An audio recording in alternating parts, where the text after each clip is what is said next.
ಮೂವರು ಹೆಂಡತಿಯರ ಗಂಡ. ಸಿದ್ದೇಗೌಡ ಎಂಬುವವನಿಗೆ ಮೂವರು ಹೆಂಡತಿಯರು ಇದ್ದರಂತೆ. ಸಿದ್ದೇಗೌಡನಿಗೆ ಮೂರನೇ ಹೆಂಡತಿ ಎಂದರೆ ಬಹಳ ಪ್ರೀತಿ. ಹಾಗೆಯೇ ಎರಡನೇ ಹೆಂಡತಿ ಎಂದರೆ ಜೀವಕ್ಕಿಂತ ಹೆಚ್ಚು ಪ್ರೀತಿ ಇತ್ತು. ಆದರೆ ಸಿದ್ದೇಗೌಡನಿಗೆ ಮೊದಲನೇ ಹೆಂಡತಿಯನ್ನು ಕಂಡರೆ ಆಗುತ್ತಿರಲಿಲ್ಲ. ಸಿದ್ದೇಗೌಡ ತನ್ನ ಜೀವನದ ಕೊನೆಯ ಕಾಲಕ್ಕೆ ಬಂದಾಗ ಮೂವರು ಜನ ಹೆಂಡತಿಯರಲ್ಲಿ ತನ್ನನ್ನು ಯಾರು ಹೆಚ್ಚು ನಿಜವಾಗಿ ಪ್ರೀತಿಸುತ್ತಾರೆ ಎಂದು ತಿಳಿಯುವ ಆಸೆ ಅವನಿಗಾಗಿತ್ತು.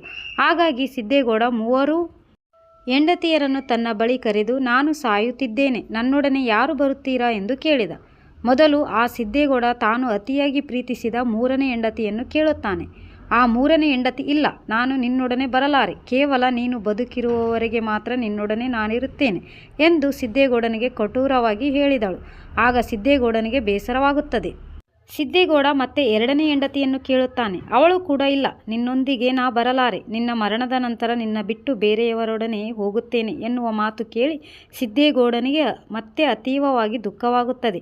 ಜೀವನವಿಡೀ ತನ್ನ ಮೊದಲನೇ ಹೆಂಡತಿಯನ್ನು ಪ್ರೀತಿಸದ ಸಿದ್ದೇಗೌಡ ಅವಳನ್ನು ಕೂಡ ಪ್ರಶ್ನೆ ಮಾಡಿದ.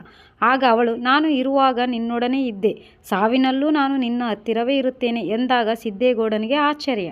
ಏಕೆಂದರೆ ಅವಳನ್ನು ಅವನು ಎಂದೂ ಪ್ರೀತಿಯಿಂದ ಕಂಡಿರಲಿಲ್ಲ, ಎಂದೂ ಅವಳ ಮೇಲೆ ಭರವಸೆಯನ್ನು ಕೂಡ ಇಟ್ಟಿರಲಿಲ್ಲ. ಮೊದಲನೇ ಹೆಂಡತಿ ಆಡಿದಂಥ ಮಾತುಗಳು ಕೇಳಿ ಮರುಗಿದನು ಮತ್ತು ಸಿದ್ದೇಗೌಡನಿಗೆ ನಾಚಿಕೆಯಾಗುತ್ತದೆ. ಈ ಕಥೆಯ ಸಾರಾಂಶ ಇಷ್ಟೇ. ಮೂರನೇ ಹೆಂಡತಿ ಎಂದರೆ ನಾವು ಪ್ರೀತಿಸುವ ನಮ್ಮ ಶರೀರ, ನಾವು ಇರುವವರೆಗೂ ಮಾತ್ರ.